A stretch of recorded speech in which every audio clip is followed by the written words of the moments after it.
Hi, everyone. It's Murray Darm, the assistant editor of Ancient Warfare magazine, flying alone yet again on another Ancient Warfare Answers episode. This time we've got a question from Carlos, who's one of our Patreons, one of our patrons on Patreon. You too could become a patron on Patreon. You just need to go to the Patreon website /Ancient Warfare Podcast, and you can support us and hopefully allow us to answer more of your questions. Now, Carlos asks, how did Roman armies and others counter the firepower and mobility of horse archer armies? And he asks not only the Romans, but also Near East powers. He talks about the firepower and discipline of mobility. The firepower, discipline, and mobility of horse archer nomad armies. Now, interesting, when I read that first time, I thought discipline was not something you would necessarily associate with most horse archer nomad armies. Pastoralists, if we're being more politically correct today. Now, I think the interesting thing is when those sorts of enemies are first engaged, they indeed fight in a different kind of way from most of the heavy infantry-based enemies. So suddenly they're coming up against horse archer armies, and they need to weather a storm, try and engage in hand-to-hand combat, and then try and deliver one of their own decisive cavalry charges. Later, that doesn't really change. You have to weather the storm. We've got evidence at the Battle of Carrhae in 53 BC, for instance, of the Parthians being resupplied with arrows, so they aren't going to run out. Poor old Crassus and his son are sort of stuck there trying to, shield and hide behind their shields and deal with all of these missiles coming in that they can weather, and waiting for their moment, and it's not going to come.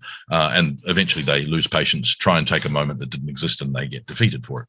So there's that kind of idea that you can create a shield wall or a close order formation of shields and have those arrows expend themselves on you. Again, there's lots of evidence that horse archer armies are not as good when they come to hand-to-hand combat, that they either try not to get to hand-to-hand combat, or they're deficient when they are fighting in that way. And that's where your advantage can be brought to bear, if you can engage them in hand-to-hand combat. The other issue, of course, is that they also tend to be the kinds of armies who engage in the feigned retreat. And so there's lots of warnings about how to tell if there's a feigned retreat or if it's a real retreat. And again, the idea that they will ride close to try and entice you to charge them and then lure you out into the open and then turn around and come back and massacre you is a common one with those sorts of enemies. The mobility question is, of course, that those armies are going to tire. They can't ride all day, every day. So their mounts are going to tire. Even if they've got multiple mounts, they can't fight incessantly. So it's a waiting game. Really, you're waiting for them to run out of ammunition and for their horses to get tired and then take your chance, which is, again, quite ridiculous. And it's also, it's funny because we would see that kind of fighting by horse archer armies as nigh on impossible to overcome.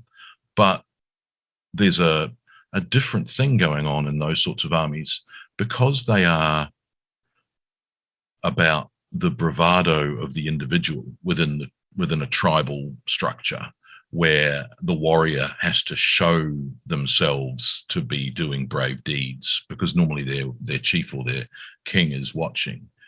They're almost egging one another on to be more bravado-esque than their comrades.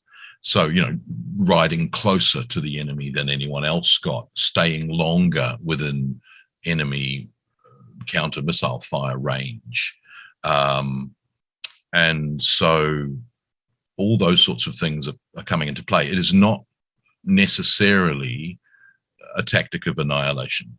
They are not riding around enemies to destroy them utterly to a man. That does happen, actually, but normally when one of the enemies makes the mistake of pursuing too far or breaking ranks to pursue a horse archer enemy. Generally speaking, they want to get you out of their territory. So it's a harassing tactic rather than an annihilating tactic. So you get all sorts of interesting things. Like, again, I've been doing some work on late Romans, Attila. Attila's armies are interesting because they are horse archers, but they're also all armed with swords. And we're told that the Huns don't dismount to fight infantry. They fight infantry on horseback, but they aren't afraid to engage in hand-to-hand combat from the back of their horses. And so, although they will engage in archery fire from horseback, they would also engage in hand-to-hand combat from horseback. And so that's an interesting one. Of course, with the Huns, again, the idea of countering their mobility, that mobility doesn't get counted. The Huns, in 4 successive invasions of the Eastern and Western Roman Empire, turn up in places where the Eastern and Western Romans don't expect them to be. And it's shock and surprise that how could they possibly be here sacking cities? So they never sort of overcome the mobility. So they're always surprised at the mobility of the Huns. And again, these are vast plundering raids. They're not conquest. The Huns aren't staying in the Roman Empire. They are coming in, plundering, leaving. Normally, of course, when they're leaving, they're being given gold tribute to leave, knowing that they'll come back again. So it's a different kind of warfare from what we might expect. And so it's an interesting one that the Romans begin to adopt and adapt that kind of warfare. So they start to use those kinds of troops. So they are using the Huns, for instance, as foederati, and they are not saying fight our way. They're allowing the Huns to fight in their own manner. And similarly with other cultures as well.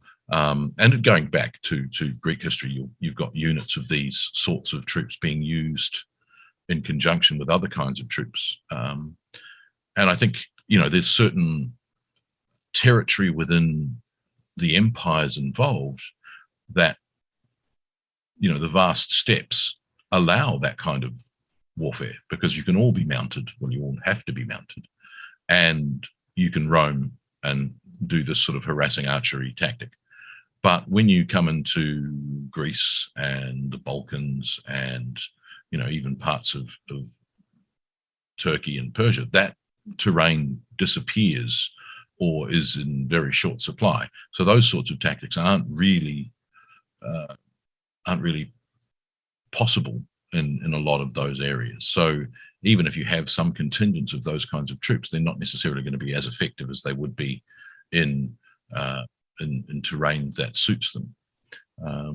So again, some of those battles like Catalonian Plains and the Attila's raids, they're choosing their terrain, or they're unprepared, or they're a vast horde. I mean, that's the other problem that you've got with the Roman armies in the late Roman Empire, is they can't get enough men together to face the number of men that the Huns or the Goths before them can bring to bear. It takes a lot of time and effort to get an alliance together to match their numbers. So, and even then, Catalonian Plains is not a victory for the Romans and the Visigoths. It's more of a bloody draw, because Attila comes back the next year and ravages northern Italy. And again, it's a shock. How did he turn up? Gosh, we can't do anything to stand against him. So, in many ways, they don't learn their lessons. And in many ways, eventually those enemies destroy themselves. They're not destroyed by the Romans or indeed the Greeks before them. So, they sort of dealt with it, but they didn't, if that's really a non-answer answer to that question. But that's all I've got. See you next time.